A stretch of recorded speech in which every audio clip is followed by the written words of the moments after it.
Hola queridos amigos, bienvenidos a otro nuevo episodio de Reflexiones en Movimiento.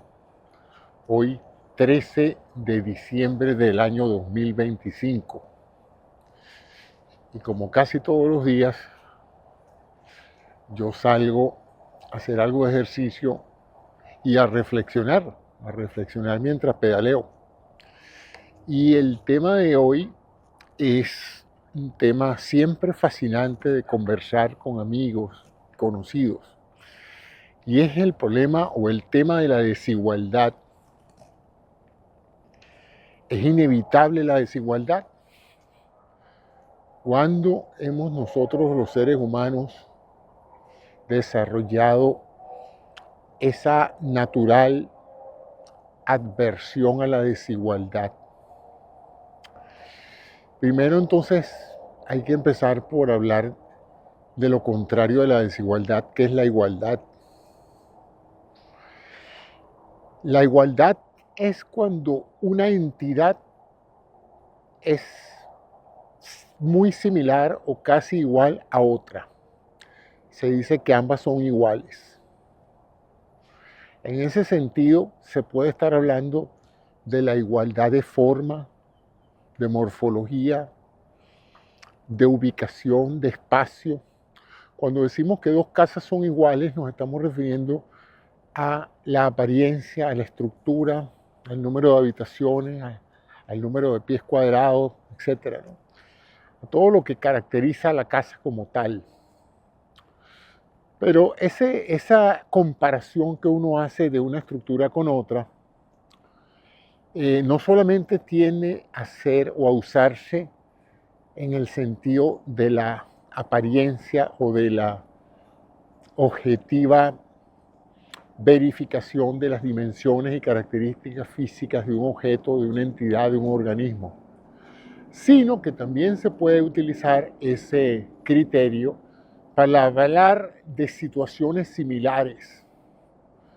Y uno dice, lo que le pasó a él en su primer matrimonio fue igual a lo que le pasó en el segundo. De manera tal de que la palabra igualdad tiene que ver esencialmente con la capacidad que tenemos los seres humanos de comparar.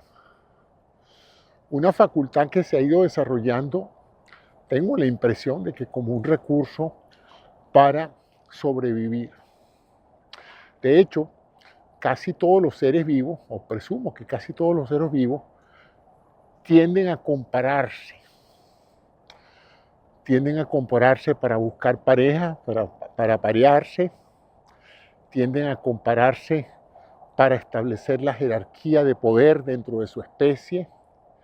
Yo imagino que cuando un tigre va a retar la posición de otro tigre en una manada, se compara él con la fortaleza del otro tigre y dice, no, yo no soy igual, yo soy más grande o yo soy más pequeño, o yo soy más fuerte o yo soy más viejo, etc. Entonces, esa sería, digamos, la reflexión en relación a la igualdad, que poco o rara vez o nunca existe en la naturaleza, ni en la biológica ni en la física. ¿Por qué? Porque estamos en un constante cambio en el espacio-tiempo que hace que sea muy improbable filosóficamente encontrar dos situaciones que sean igual, tanto en sus coordenadas en el espacio como su momento en el tiempo. De tal manera que en el mundo físico no hay nada igual a otra cosa, no hay una galaxia igual a otra, no hay un planeta igual a otro, etc. O sea que en términos absolutos uno lo que hace es una aproximación y dice, bueno, tal o cual planeta parece ser igual a la Tierra. Por supuesto que estamos hablando básicamente de ciertas dimensiones, cierta distancia en relación a una estrella, etc. Pero es poco probable que en el universo haya dos cosas iguales. Se habla mucho y se plantea lo de los universos paralelos. Es decir, habría otro, o la posibilidad matemática de otros universos paralelos al de nosotros, exactamente iguales. Pero ahora voy a introducir otro elemento, que es igual en qué aspecto, ¿no? Y se me ocurre traer aquí la analogía con una computadora. Todos ahorita a estas alturas de la vida hemos tenido computadora o hemos usado una.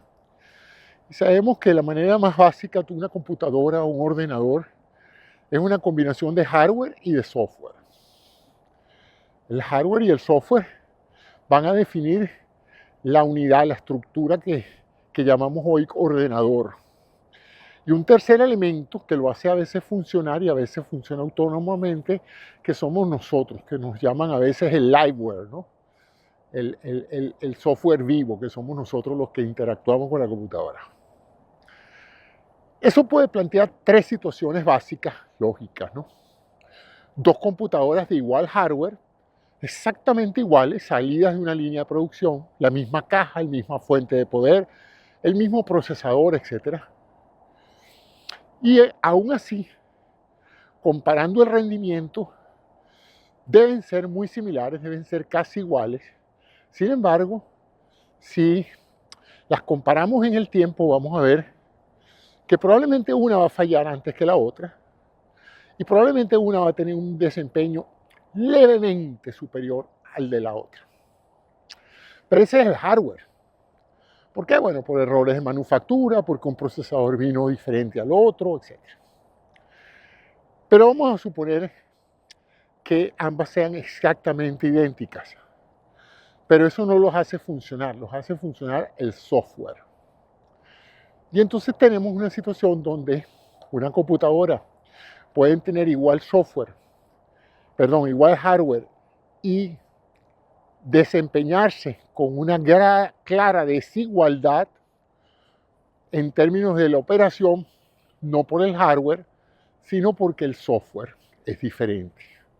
Una corre una versión del software más ágil, más constante, más eficiente y por supuesto termina la tarea primero que la otra.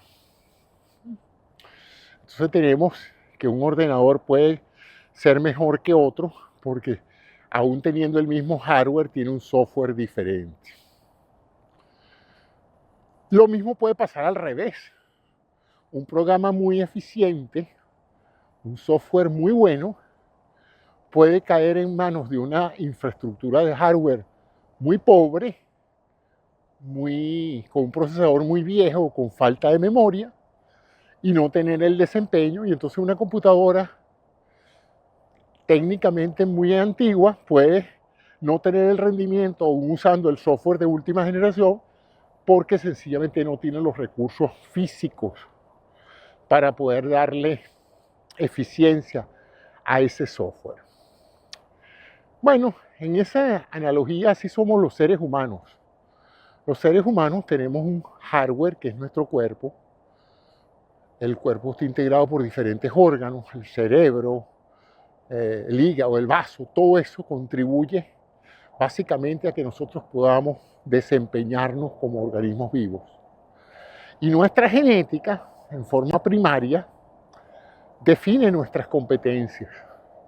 Algunos seremos más altos, otros seremos más bajos, otros seremos blancos, otros seremos negros, otros tienen los ojos azules, otros los tienen oscuros. O sea, la variabilidad biológica es clara de que los seres humanos somos todos diferentes, no somos iguales.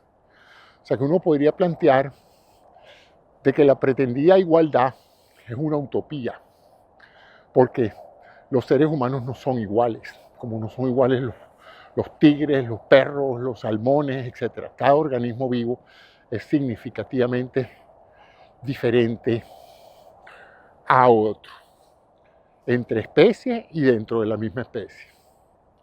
Si eso es así, si aceptamos entonces que somos todos desiguales, ¿por qué nos molesta tanto la desigualdad?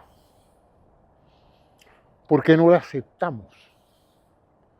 ¿Por qué no aceptamos nuestra posición en la escala biológica o en la escala jerárquica dentro de la sociedad y nos resignamos al hecho de que así es como es porque siempre ha sido así? De hecho, mucha gente piensa así, que no hay ninguna justificación para pretender la igualdad. que eso huele a comunismo, eso de que hay que buscar la manera de que todos seamos iguales. Sin embargo, esa idea es mucho más antigua que el marxismo-leninismo y que el comunismo como tal. Esa idea probablemente viene desde el origen mismo del hombre, ¿no? Y viene producto de que en etapas muy primitivas los grupos humanos solo podían sobrevivir si se respetaba a cada quien del grupo.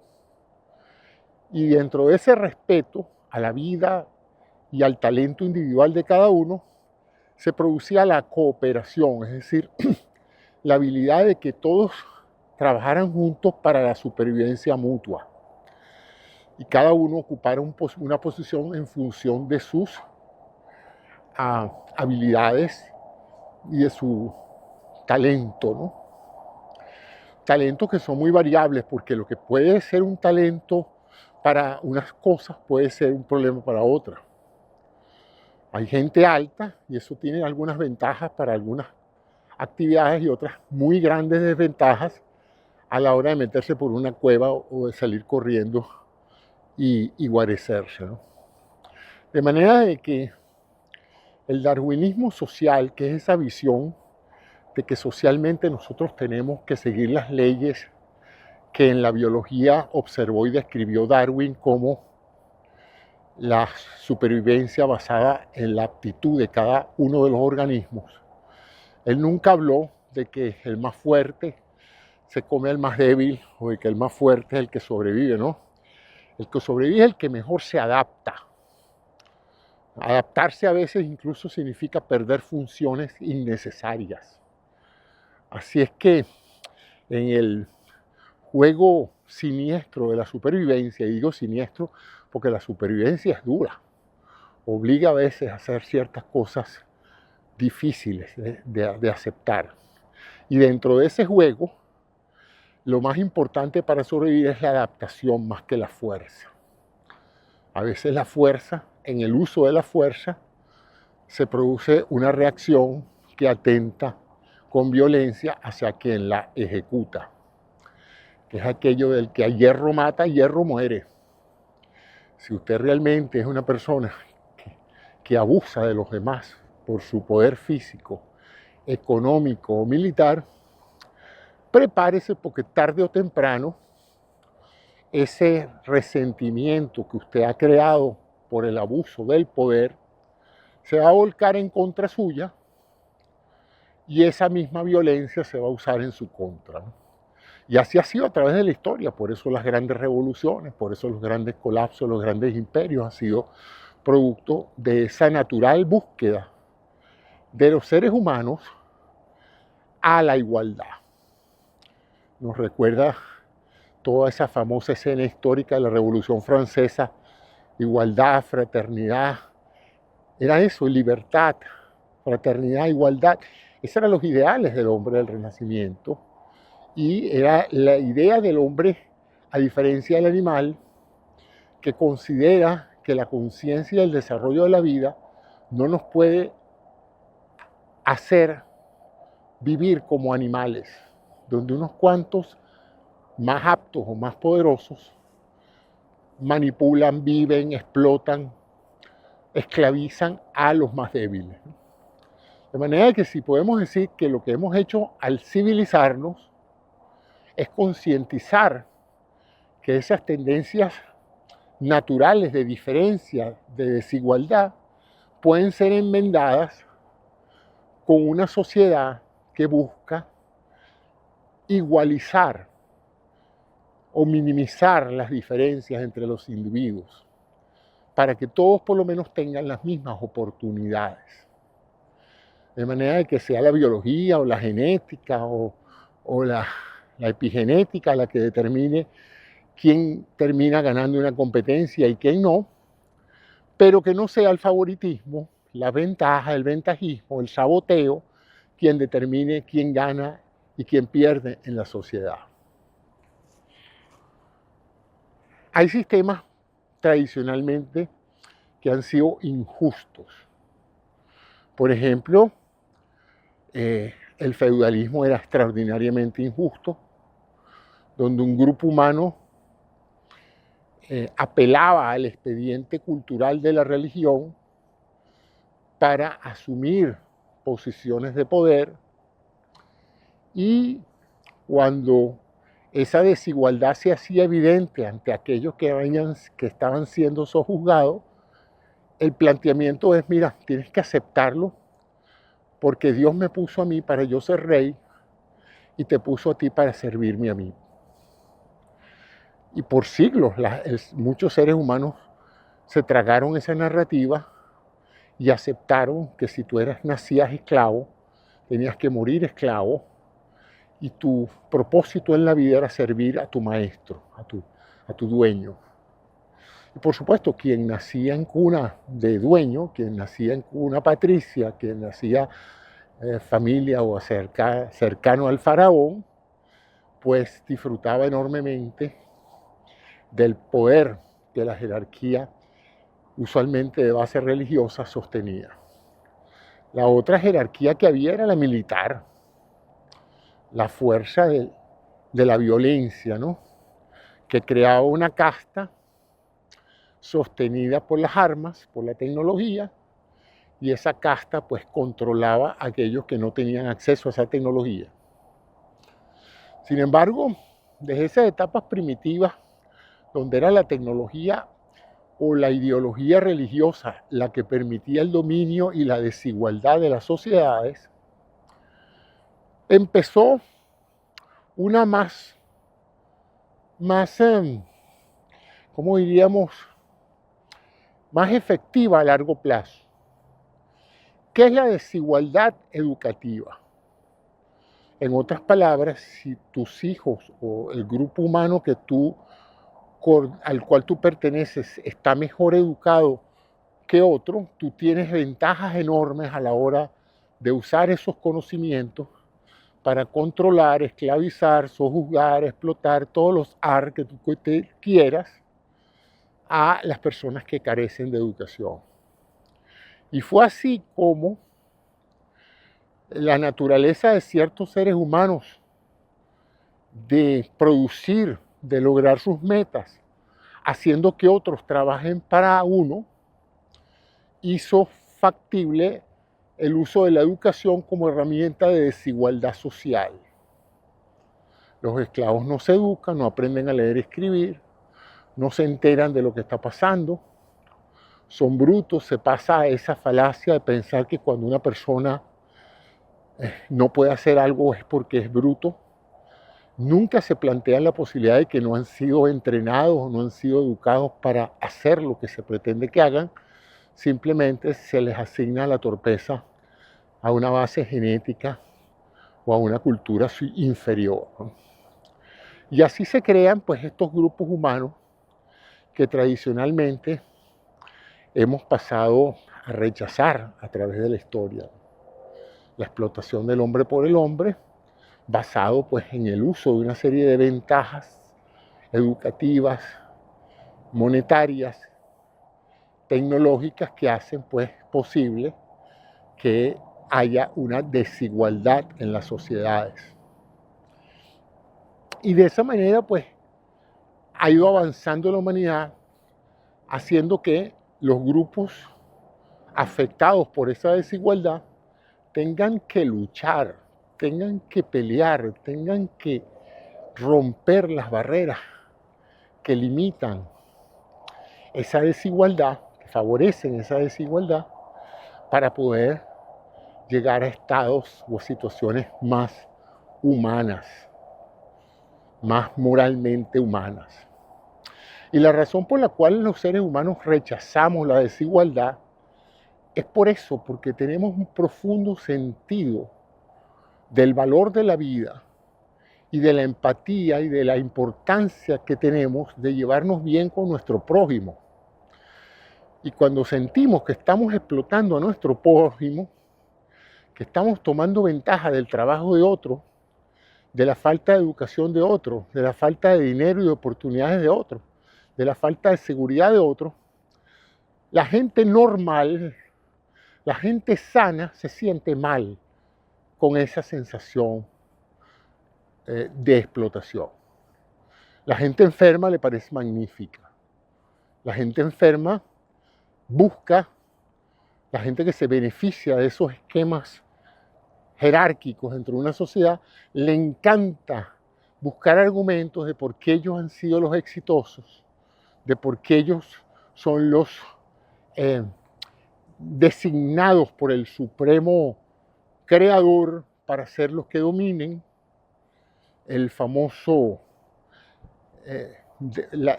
la gente escogida, el pueblo escogido por Dios para dominar el mundo, la civilización escogida para ser la que triunfe.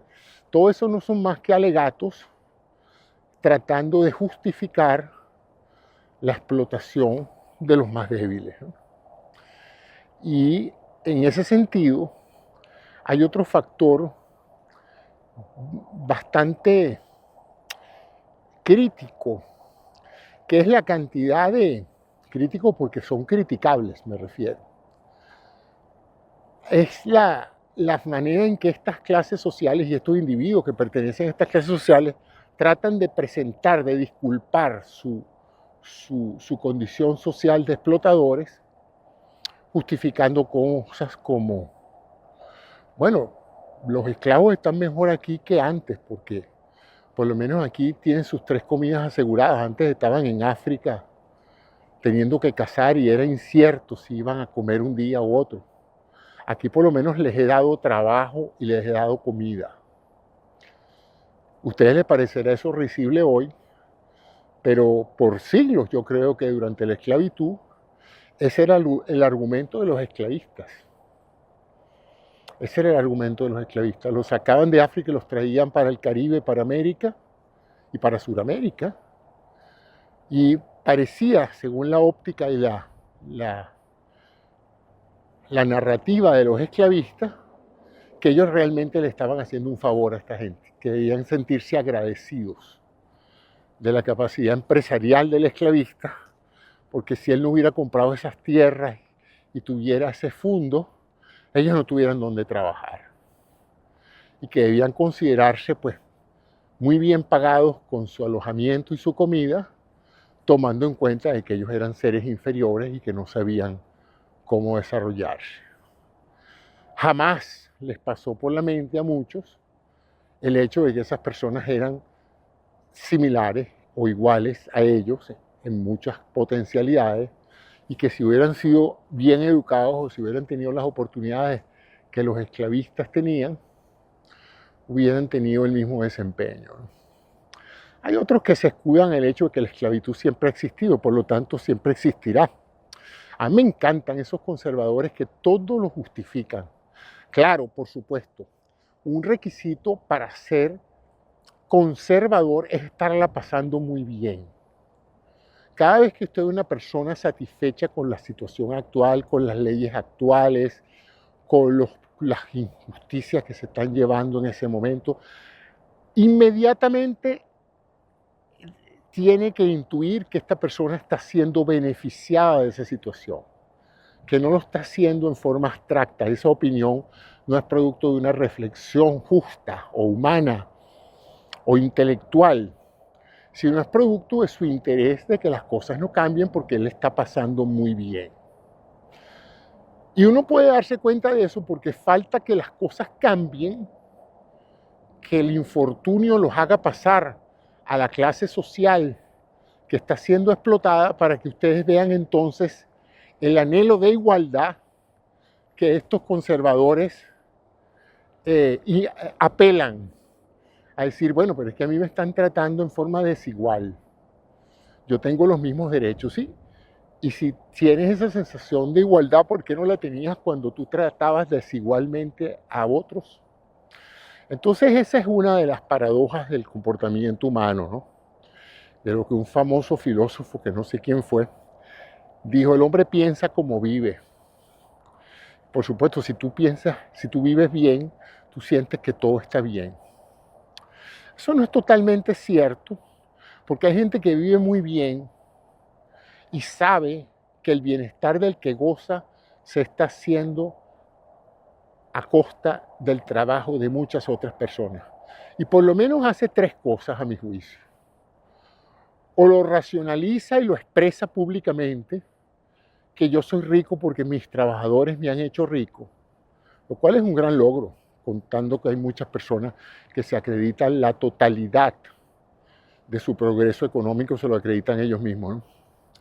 La segunda es que se vuelven filántropos. De una u otra manera, sienten que ese sentimiento de culpa, que por algo es natural en muchos seres humanos, porque sí, la explotación de un humano por otro humano genera sensación de culpa.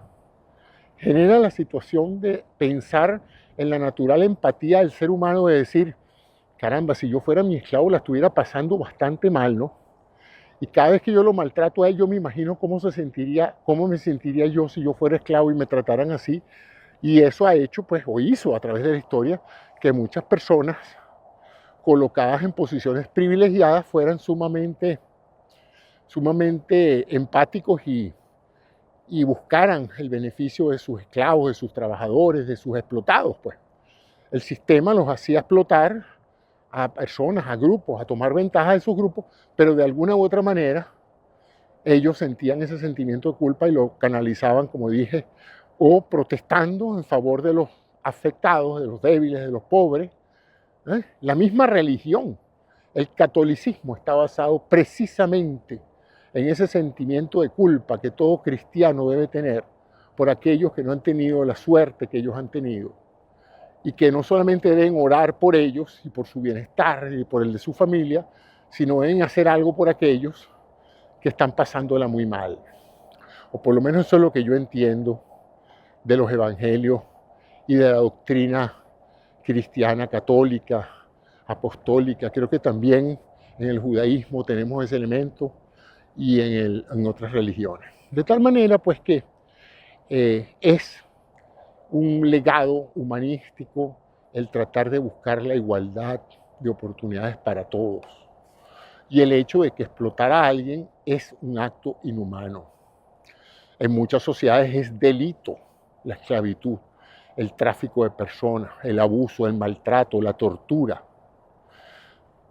Pero esa es la tortura física, pero todavía hay una enorme cantidad de injusticias y de desigualdades que son más difíciles de ver claramente, porque son las desigualdades dadas por la economía.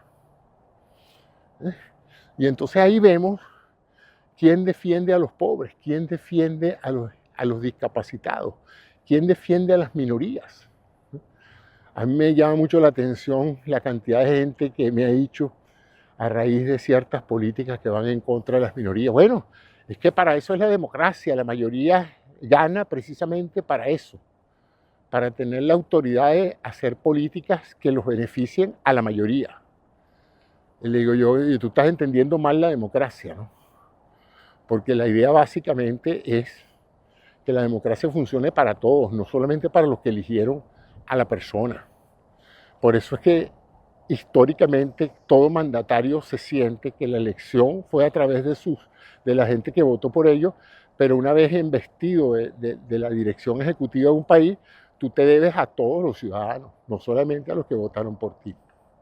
Sin embargo, en esta etapa de política actual, hay mucha gente, pues, que prefiere creer en la idea de que mejor es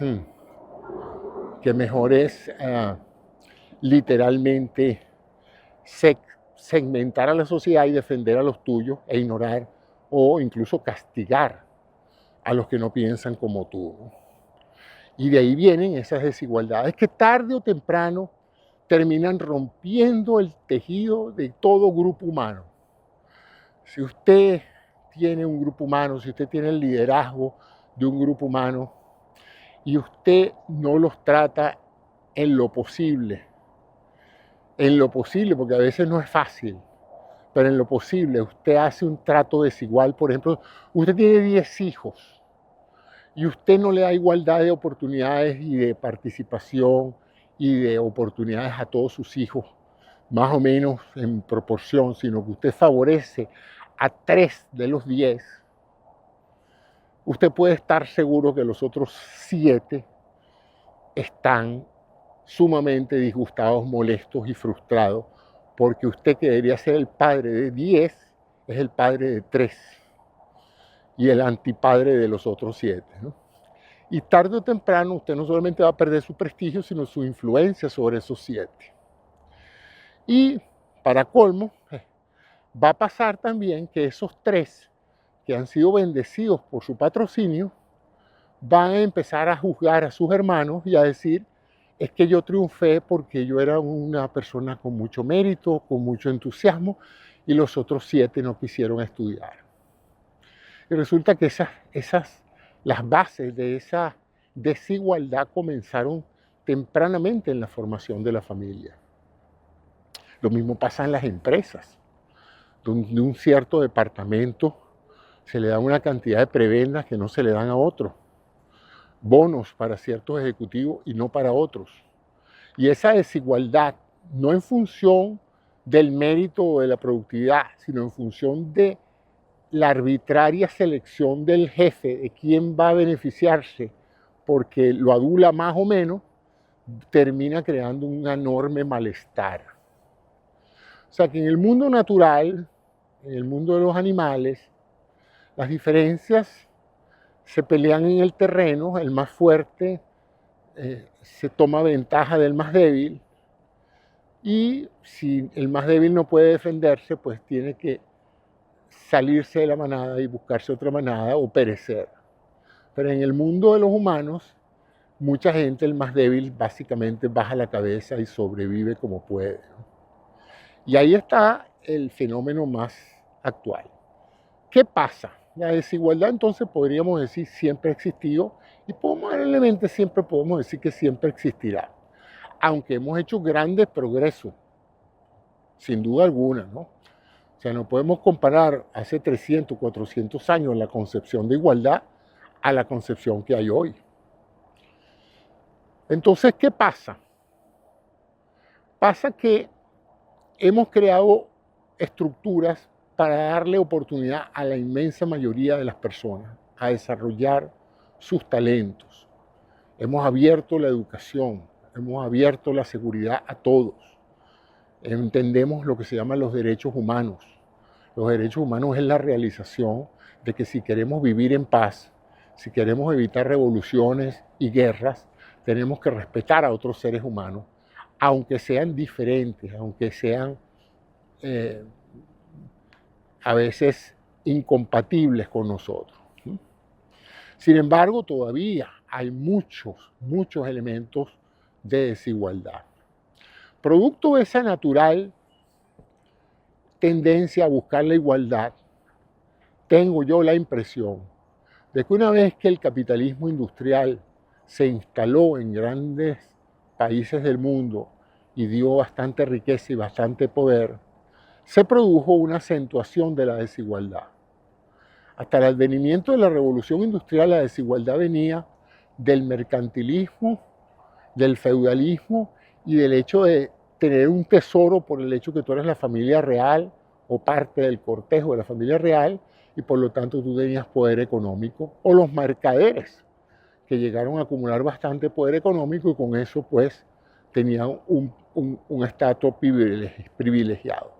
Pero la inmensa mayoría de la gente que no era de familia real, ¿no?, de la familia monárquica y sus allegados, y la inmensa cantidad de gente que no tenía una destreza de carácter artesanal, pues moría, se prostituía o se enfermaba, no se podía educar, no se podía entrenar. ¿Cuántas personas deben haber muerto con grandes talentos simplemente porque nacieron en el sitio equivocado y nacieron en la clase social equivocada, y por lo tanto pues jamás se pudo materializar esas inmensas contribuciones que hubieran podido hacer a la civilización humana?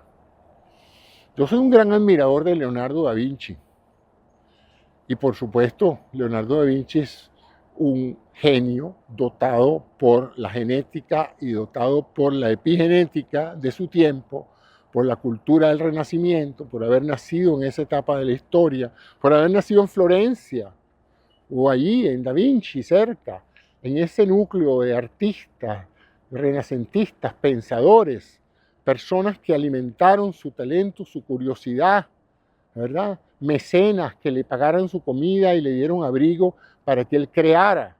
Si él hubiera nacido en África o en Latinoamérica o en algún otro país, no tuviéramos la Mona Lisa, no tuviéramos toda la inmensa cantidad de cuadernos donde el genio de Leonardo se manifestó.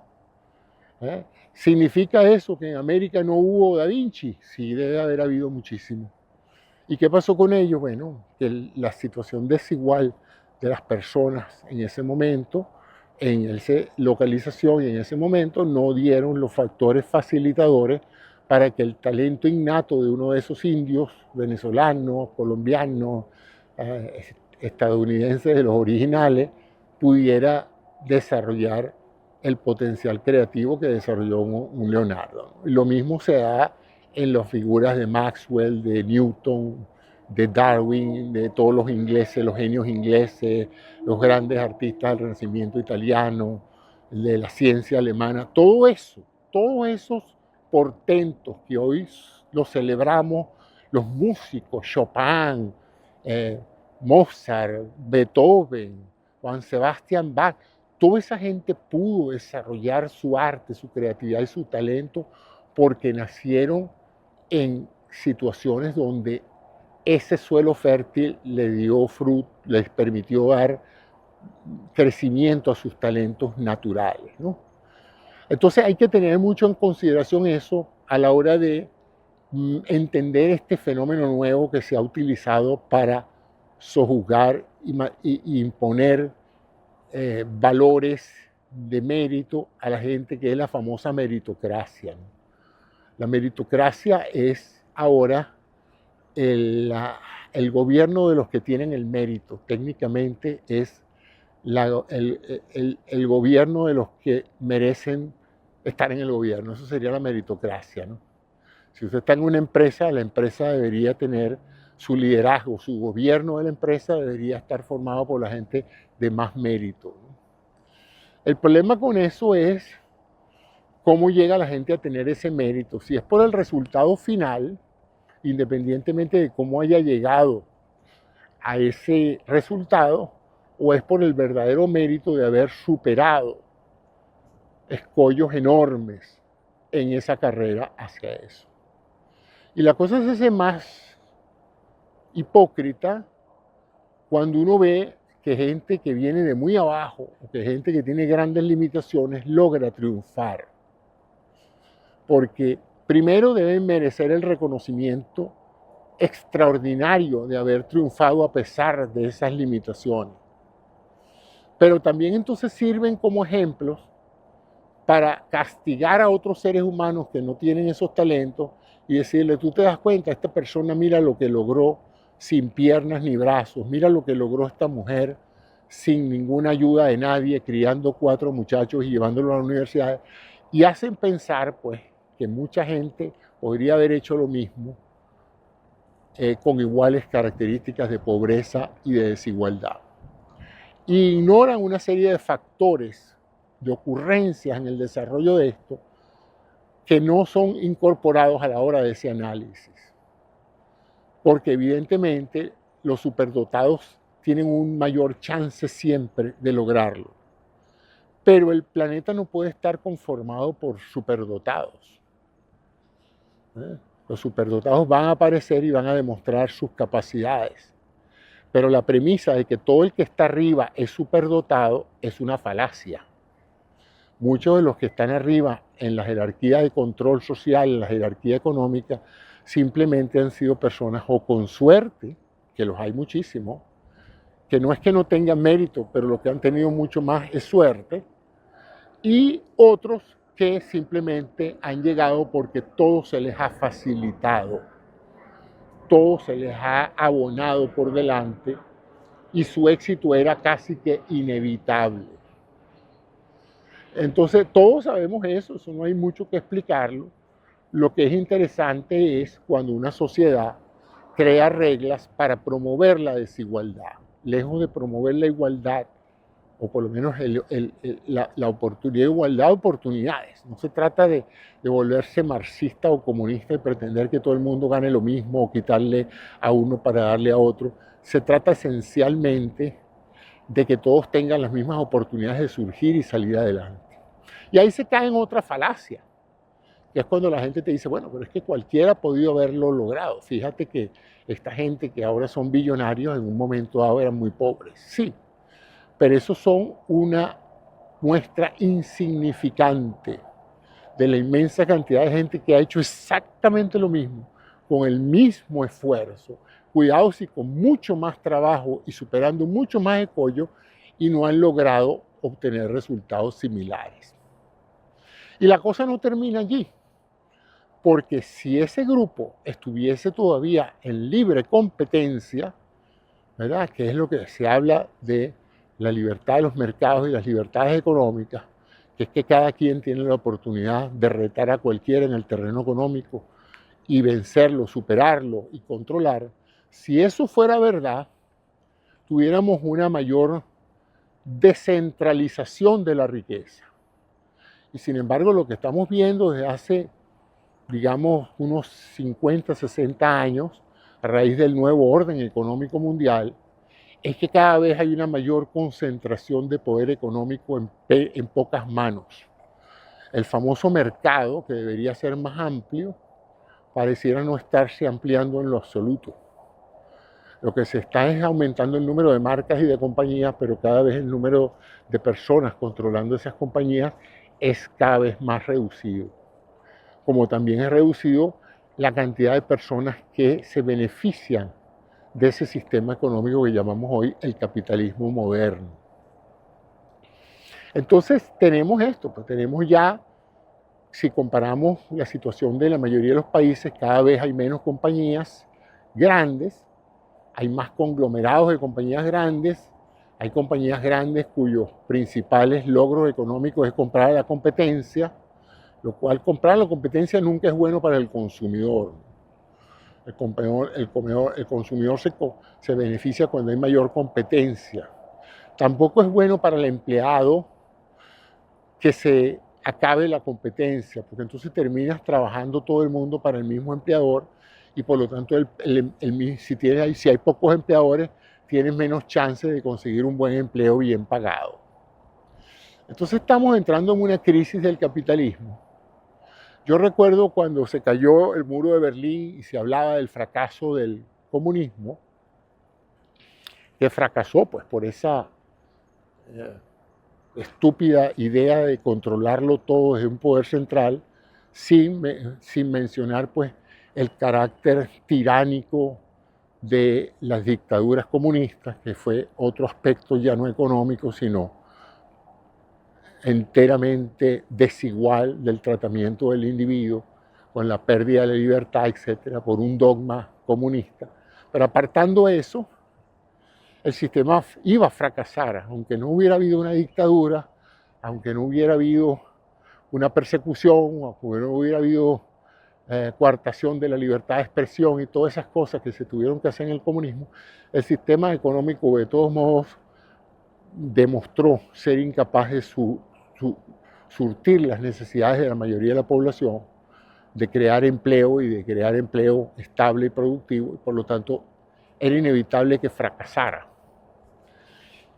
Y cuando se estaba mencionando constantemente por radio y por televisión que el sistema había fracasado y que el triunfo era el capitalismo, el comentarista ruso reconoció pues que su sistema había fracasado, que el comunismo no tenía ya sentido, estoy de acuerdo con eso, pero dijo una cosa: ustedes son los próximos, le dijo al ancla estadounidense, le dijo, ustedes son los próximos porque el sistema capitalista, como va ahorita, va también a llegar a un punto en que va a ser incapaz de satisfacer la mayoría de las necesidades del pueblo americano y de los pueblos del mundo.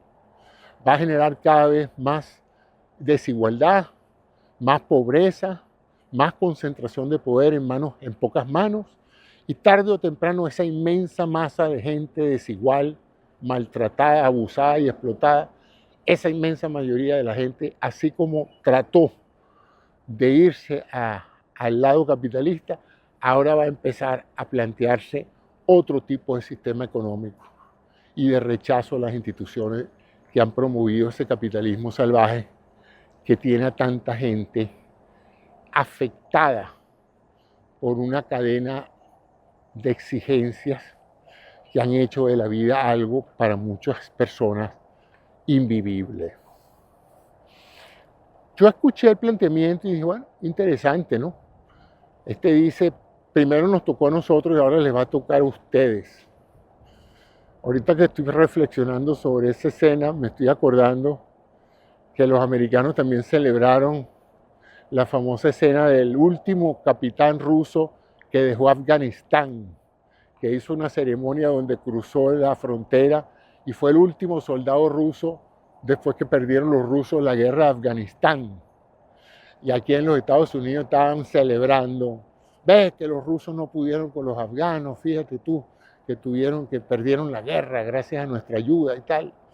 Bueno, y yo que me quedé pensando en esa escena, años después vería yo a los americanos saliendo de Afganistán, apurados, con las personas que los habían ayudado colgadas de los aviones, y decía, fíjate tú, primero les tocó a los rusos, aquí se celebró que los rusos los habían vencido en Afganistán, y fíjate, después nosotros tratamos de cambiar esa nación, transformarla en una nación moderna, democrática, de libertades, y también salimos con las tablas en la cabeza, lo cual indica que los cambios de gobierno, los cambios de cultura no son fáciles.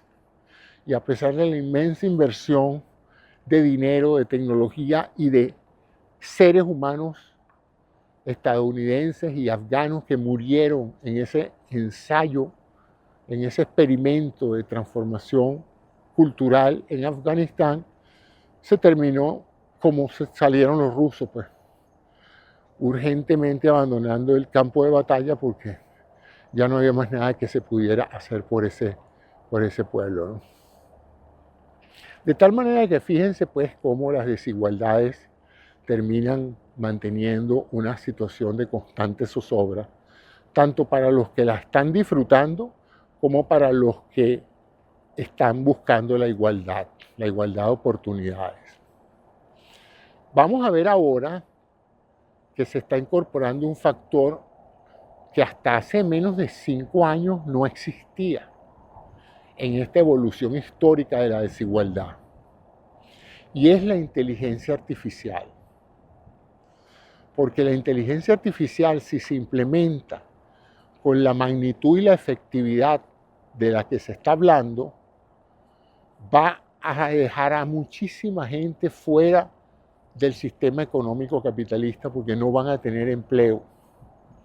Y no solamente no van a tener empleo, sino que con las políticas neoliberales de muchos países no van a tener asistencia social, no van a tener salud, no van a tener acceso a la educación, porque la concepción neoliberal de que el Estado debe ser un Estado para promover las inversiones y los crecimientos económicos de la clase pudiente se va a transformar en un sistema aún más desigual del que ya es, donde estamos viendo que en un país que es el paladín del crecimiento económico, que es Estados Unidos, cada vez hay más desigualdad económica y cada vez más restricciones a la vida de la gente más humilde.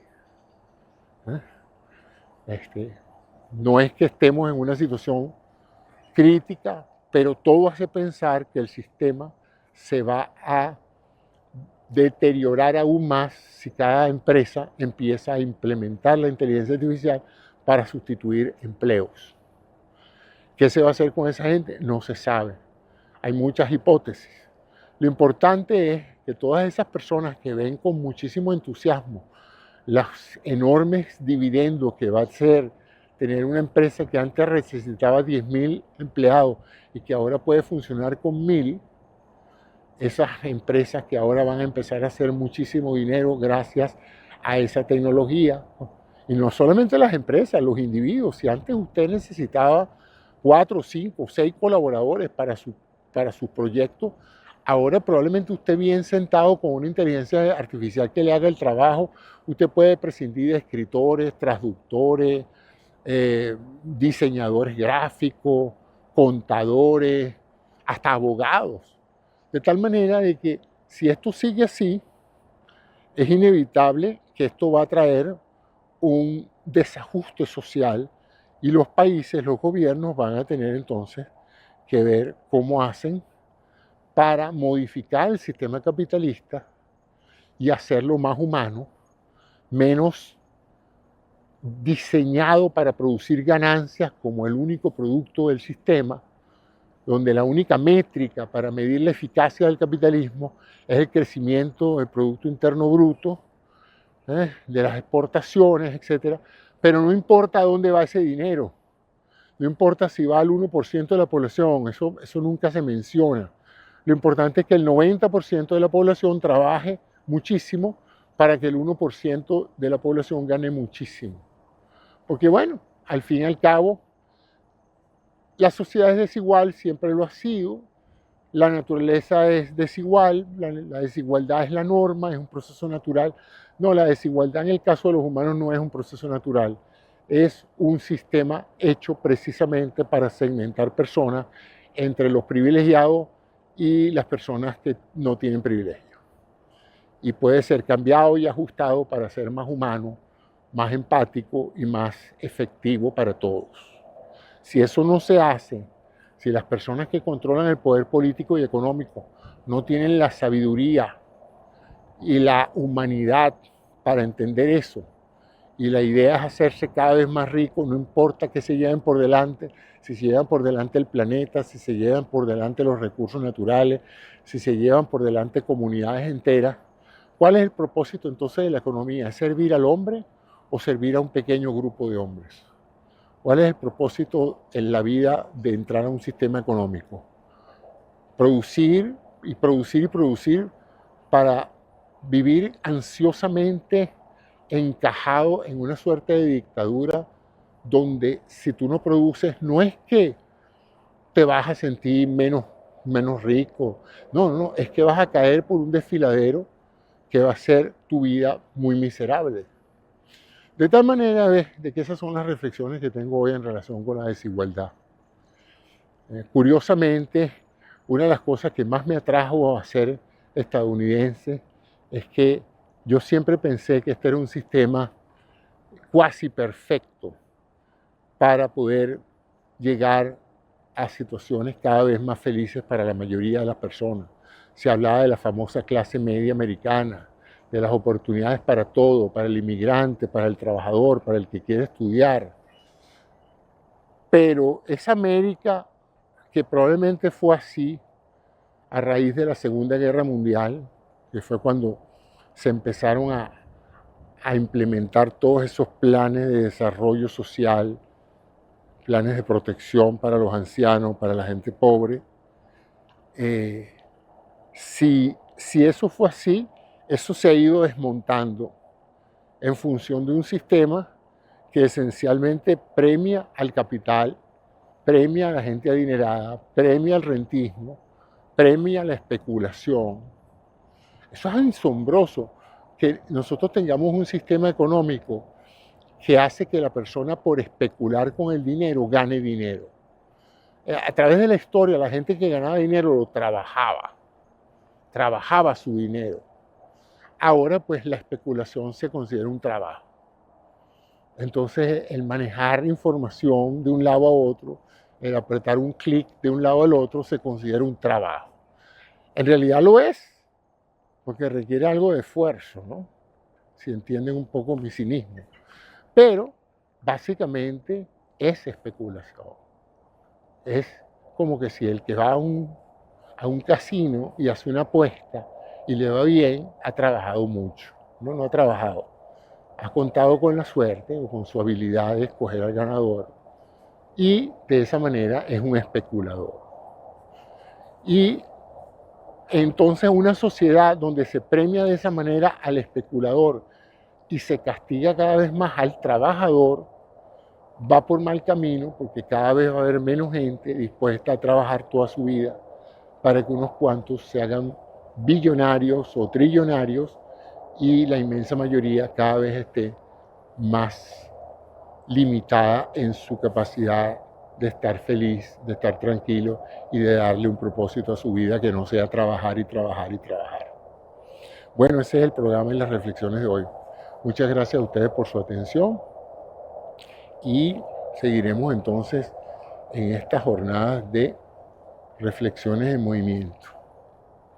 Vamos a dar una vueltica aquí para que me vean a esta hora que ya se puso la luz del sol. Y ya entonces mañana, domingo, tendremos a lo mejor otro programa, si no, ciertamente el lunes. Gracias a todos y hasta mañana.